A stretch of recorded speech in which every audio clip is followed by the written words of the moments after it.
UP विधानसभा में love जिहाद bill pass हो चुका है। दोषी पाए जाने पर 20 साल की कैद या आजीवन उम्र कैद का प्रावधान किया गया है और बेल मिलने पर भी तमाम शर्तें लागू की जाएंगी। ये बड़ी खबर आपको बता रहे हैं। सत्र न्यायालय से नीचे की कोर्ट नहीं करेगी सुनवाई।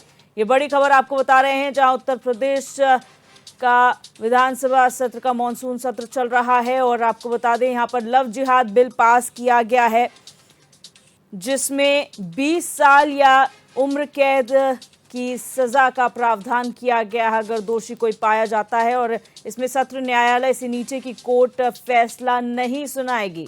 बेल मिलने पर भी तमाम शर्तें जो हैं वो लागू की जाएंगी।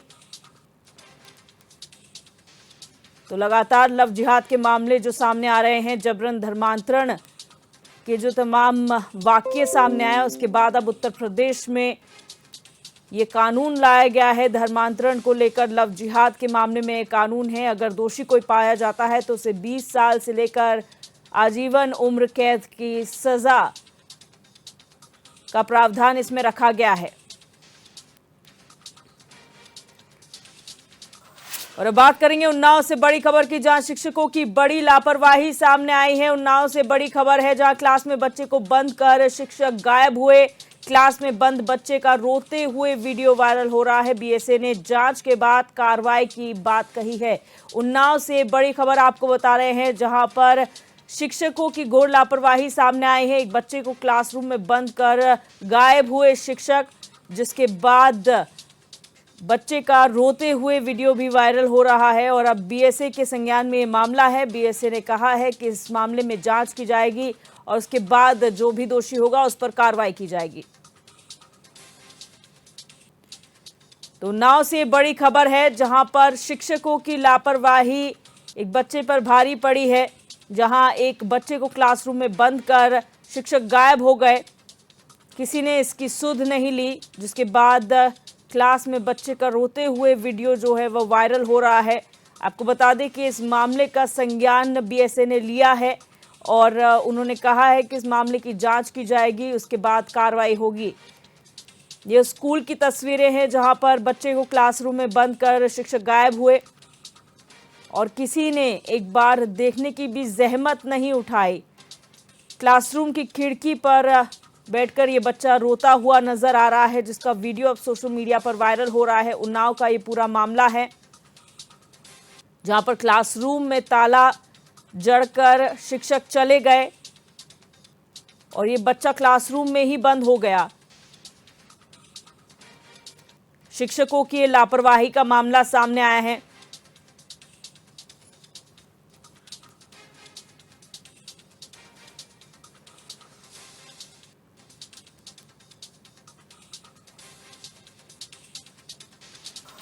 और अब बात करेंगे मेरठ से बड़ी खबर की। हाई टेंशन लाइन से टकराई 35 फीट ऊंची कावड़। ये बड़ी खबर आपको बता रहे हैं। 35 फीट ऊंची कावड़ जो है वो हाई टेंशन लाइन की चपेट में आ गई। करंट की चपेट में 4 कावड़ आ गए और घायलों को सुभारती अस्पताल में भर्ती कराया गया है। एक की हालत गंभीर बताई जा रही है। दिल्ली के रहने वाले बताए गए हैं सभी कावड़िए। मानक से ज्यादा ऊंची कावड़ होने पर यह हादसा हुआ है। तो ये बड़ी खबर आपको बता रहे हैं। श्रावण मास में कावड़िए जो है लगातार पहुंच रहे हैं और 35 फीट ऊंची कावड़ भी यहां पर देखने को मिली, जो हाई टेंशन लाइन से टकरा गए। करंट की चपेट में 4 कावड़िए आ गए, जिनमें से एक की हालत गंभीर बताई जा रही है। ये सभी दिल्ली के रहने वाले हैं और घायलों को सुभारती अस्पताल में इलाज के लिए भर्ती कराया गया है।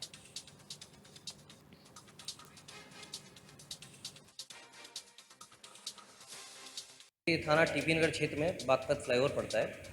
वहाँ से एक कावड़ निकल रहे थे, जिसको कुछ लोग उठाए हुए थे। ये कावड़ जब ये 33,000 केवी की लाइन जा रही थी, उसके नीचे से जब निकली तो उससे करंट इनके कावड़ में उतर गया था और जिससे 3 लोग इंजर्ड हुए हैं। इन तीनों ही लोगों को उपचार हेतु हॉस्पिटल में एडमिट कराया है, जहाँ इनकी कंडीशन सेफ है। उन्हें मामूली चोट आई हुई है और जो बाकी लोग उनको भी जो प्राथमिक उपचार दिया गया है और सभी की हालत खतरे से बाहर बताई जा रही है।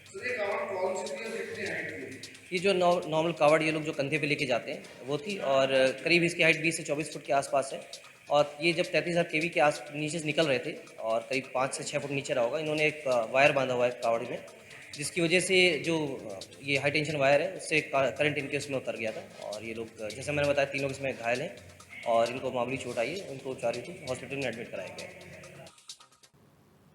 और अब सीधे रुक करेंगे हरिद्वार का, जहां मुख्यमंत्री पुष्कर सिंह धामी हरिद्वार पहुंचे हुए हैं। शिव समागम कार्यक्रम में वो शिरकत कर रहे हैं।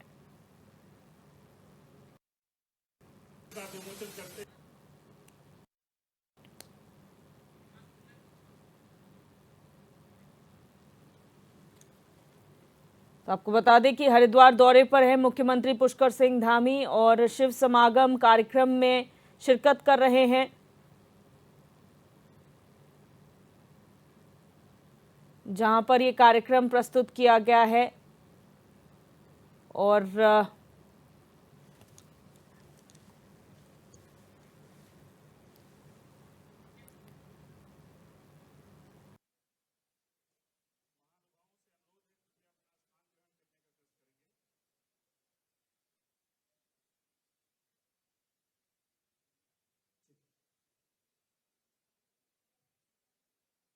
तस्वीरें हरिद्वार से आप देख रहे हैं, जहां पर मुख्यमंत्री पुष्कर सिंह धामी पहुंचे हुए हैं। उनके साथ आचार्य बालकृष्ण नजर आ रहे हैं, तमाम संत समाज के लोग हैं और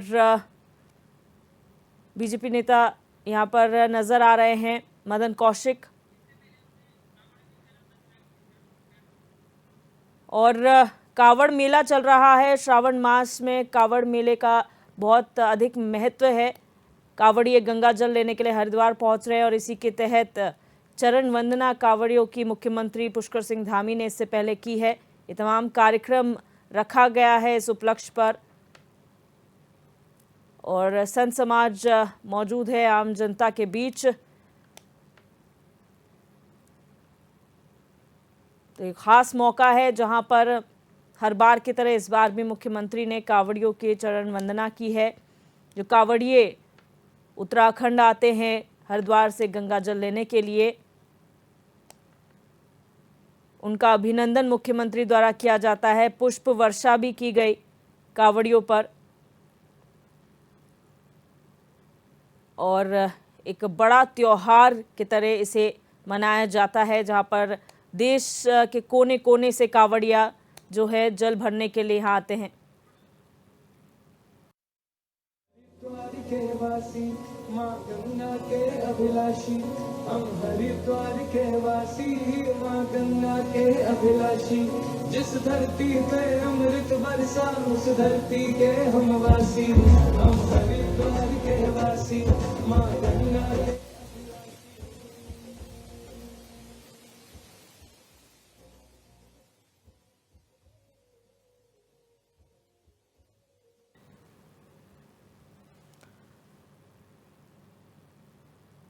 तो आपको बता दें कि यहाँ पर हरिद्वार में एक कार्यक्रम चल रहा है, जहाँ पर मुख्यमंत्री पुष्कर सिंह धामी मौजूद हैं।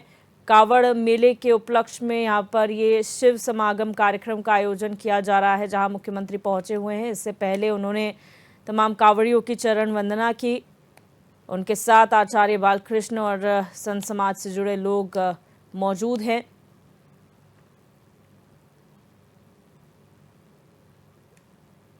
और भजन संध्या का आयोजन यहाँ पर किया जा रहा है, क्योंकि एक बड़ा त्योहार है कावड़ मेला, जहाँ पर देश के कोने कोने से कावड़िए गंगा जल लेने के लिए उत्तराखंड आते हैं। उन्हीं का अभिनंदन मुख्यमंत्री ने खुद किया है, पुष्प वर्षा भी की है और चरण वंदना भी।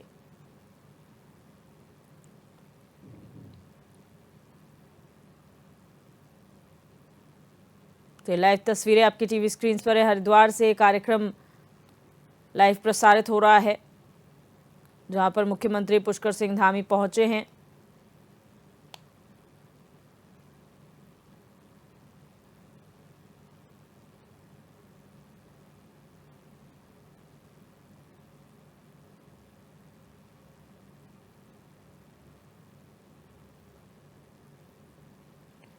और पुलिस प्रशासन की तमाम व्यवस्थाएं देखने को मिल रही हैं, क्योंकि कावड़ियों का हुजूम इस वक्त हरिद्वार में मौजूद है और इस हुजूम को कंट्रोल करने के लिए पुलिस प्रशासन ने अपनी ओर से तमाम व्यवस्थाएं की हुई हैं।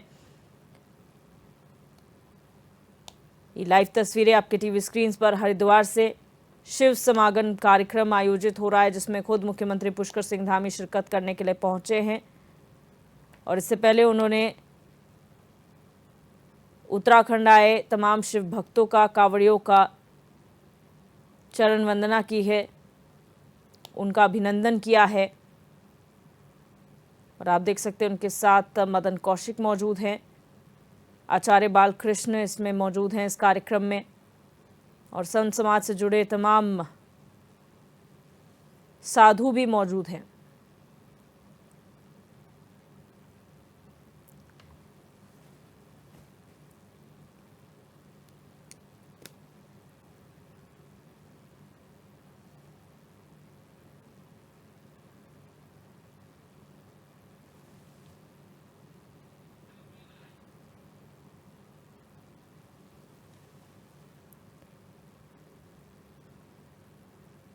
तो ये भजन संध्या है जिसमें मुख्यमंत्री पुष्कर सिंह धामी शिरकत कर रहे हैं। शिव समागम कार्यक्रम है। हर हर महादेव, हर हर महादेव।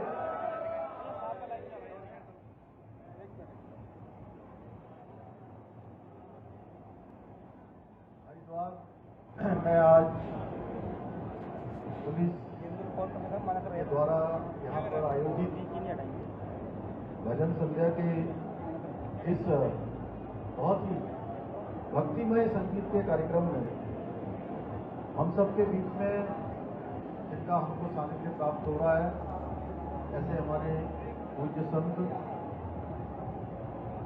रविंद्रपुरी जी महाराज, और अभी जिनका उद्बोधन हम सबको मिला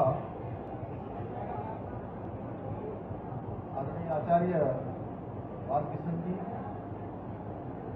हरिद्वार क्षेत्र के लोकप्रिय विधायक आदरणीय मदन कौशिक जी, भारतीय जनता पार्टी के हमारे जिलाध्यक्ष भाई संदीप गोयल जी, शोभाराम प्रजापति जी, जिला पंचायत के अध्यक्ष भाई किरण चौधरी जी, पूर्व मंत्री स्वामी यतीश्वरानंद जी महाराज, श्री संजय गुप्ता जी, पूर्व विधायक गंगा सभा के अध्यक्ष भाई नितिन गौतम जी, महामंत्री तन्मय जी, हमारे महामंत्री आशु जी, एवं पुलिस विभाग के हमारे आईजी श्री करण सिंह नगरियाल जी, यहाँ के जिलाधिकारी श्री गरब्याल जी, एसएसपी और जिन्होंने यहाँ कार्यक्रम का संयोजन किया है श्री परमेंद्र डोभाल जी, और हमारे इससे पहले के एसएसपी देहरादून आजकल श्री अजय सिंह जी, एवं यहाँ पर हमारे अन्य फोर्सों से आए हुए सभी हमारे अधिकारीगण, सभी हमारे पदाधिकारीगण, हमारे साथी श्री श्यामवीर सैनी जी, राजीव शर्मा जी, एवं अनेक अनेक साथी यहाँ पर बैठे हुए हैं। मैं सबका नाम लूंगा तो बहुत लंबा हो जाएगा। सभी उपस्थित हमारे सभी पदाधिकारीगण, सभी अधिकारीगण, और आज इस कार्यक्रम में बड़ी संख्या में आज देश के अनेक स्थानों से आए हुए सभी हमारे शिव भक्त, कांवड़िए भाई, शिव भक्त में सभी का आज यहाँ पर मां गंगा के तट हरिद्वार में आप सबके पधारने पर पूज्य संतगणों का भी, सभी भक्तगणों का भी, सबका मैं हृदय से आप सबका स्वागत करता हूं, आप सबका अभिनंदन।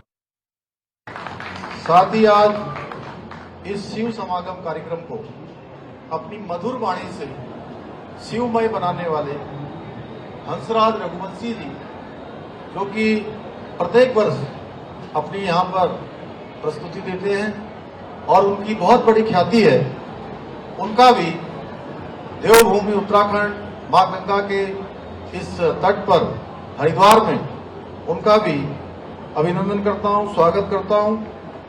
भाइयों बहनों, आज आप सभी के बीच में आकर बहुत ही गौरव आनंद का अनुभव कर रहा हूं, क्योंकि निश्चित रूप से आज दिन से ही जैसे ही हम यहाँ पर आए और हम लोगों ने शिव भक्तों का कावड़ लेकर जाने वाले सभी भाई बहनों का आज यहाँ पर हम लोगों ने स्वागत किया, उनका अभिनंदन किया और जो देवभूमि की परंपरा है उस परंपरा को आगे बढ़ाने का काम किया। मैं इस अद्भुत कार्यक्रम के आयोजन के लिए हमारे हरिद्वार पुलिस को भी बहुत साधुवाद देता हूं। भाइयों बहनों, भोले बाबा अपने नाम के अनुरूप ही बड़े भोले हैं। वह जल अर्पित करने से, बेलपत्र अर्पित करने से प्रसन्न हो जाते हैं और अपने भक्तों की सभी मनोकामनाएं पूर्ण कर देते हैं। इसलिए कई सैकड़ों किलोमीटर पैदल चलकर शिव भक्त धर्मपुरी इस धर्म नगरी से गंगा जल लेकर अपने अपने स्थानों पर जाकर भगवान भोले बाबा का अभिषेक करते हैं। और भोले बाबा की भक्ति में कितनी शक्ति है इसका अंदाजा इसी बात से लगाया जा सकता है कि शिव भक्त बिना रुके, बिना थके, बिना विश्राम किए बम बम भोले के जयकारे लगाते हुए अपने रास्ते पर गंगा जल लेकर निरंतर आगे बढ़ते रहते हैं और उनके अंदर ऊर्जा का संचार होता रहता है। भाई बहनों, कावड़ यात्रा न केवल आस्था और श्रद्धा का प्रतीक है, बल्कि यह हमें भी सेवा का अवसर प्रदान कर पुण्य का भागीदार भी बनाती है। मुझे यह बताते हुए अत्यंत खुशी हो रही है कि इस बार कावड़ यात्रा में लगभग आज मैं समझता हूं आज शाम तक ये संख्या 2 लाख से ज्यादा, 2 करोड़ से ज्यादा हो जाएगी। और ये सभी शिव भक्त सकुशल मां गंगा का जल लेकर अपने अपने गंतव्यों के लिए, अपने अपने स्थानों के लिए प्रस्थान कर चुके हैं। और हमारी सरकार भी सभी शिव भक्तों की इस पावन यात्रा का, इस पवित्र और महान यात्रा को सुगम और सुरक्षित बनाने के लिए संकल्पबद्ध है। उसको लेकर हम प्रत्येक वर्ष यहाँ पर एक बैठक का आयोजन करते हैं, लगातार उसकी समीक्षा करते हैं और ये प्रयास भी पिछले सालों में शुरू हुआ है कि यदि यहाँ पर अन्य व्यवस्थाएं करने के लिए यदि शासन से किसी धन की आवश्यकता होती है तो वो धन की राशि उसका भी प्रावधान हमने कर दिया है कि क्योंकि ये यात्रा एक बड़ी यात्रा होती है, पूरे देश दुनिया देश के लोगों का यहाँ आगमन होता है, उनका हम अच्छे प्रकार से स्वागत कर पाए। इसके लिए हमने स्वास्थ्य कैंप, शौचालय, पार्किंग, टीन सेट, विश्राम स्थलों की पर्याप्त व्यवस्था की है ताकि आपकी यात्रा में कोई भी असुविधा आपको न हो।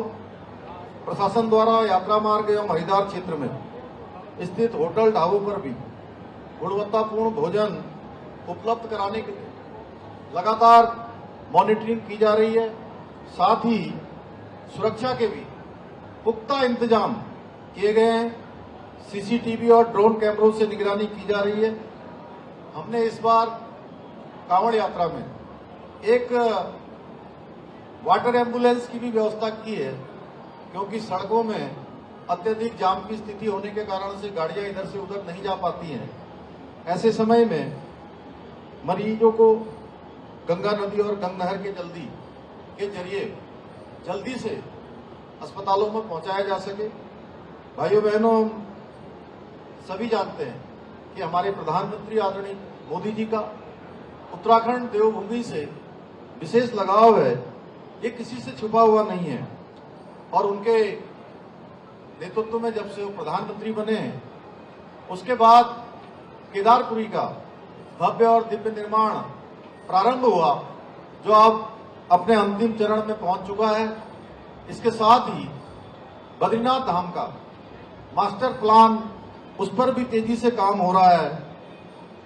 आदरणीय प्रधानमंत्री जी ने प्रथम ध्वजवाहक बनकर पिछले वर्ष आदि कैलाश, जो कि लगभग 17,000 फुट की ऊंचाई पर है, वहां जाकर कैलाश यात्रा को पूरे विश्व के अंदर प्रसिद्ध करने का काम किया है।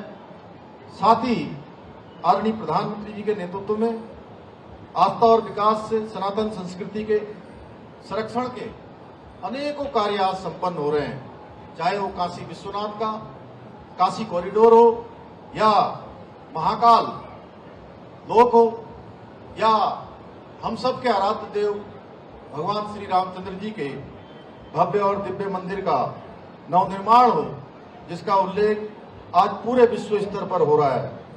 भाइयों बहनों, आदरणीय प्रधानमंत्री जी के मार्गदर्शन में मां गंगा जी के तट पर भी अन्य धार्मिक कॉरिडोर की तर्ज पर ऋषिकेश हरिद्वार कॉरिडोर का निर्माण कराया जाना प्रस्तावित किया है और उसके लिए एक नियत समय सीमा भी तय की है। आप सभी जानते हैं कि हरिद्वार में विभिन्न पर्वों पर पूरे देश भर के अनेक श्रद्धालु विभिन्न पर्वों पर आते हैं और इनकी संख्या हर साल लगातार बढ़ती जा रही है। लगातार हमें अनेक अवस्थापना सुविधाएं यहाँ पर बनानी है। इसी को ध्यान में रखते हुए आने वाले 50-60 सालों के बाद यहाँ पर किस स्थिति का हमको सामना करना पड़ेगा, क्या हमारे सामने उस समय चुनौतियां होंगी, उस पर विचार करते हुए एक मास्टर प्लान तैयार कर विकास किया जाना है, जिसके संबंध में हमारी सरकार बहुत गंभीरता से विचार कर रही है।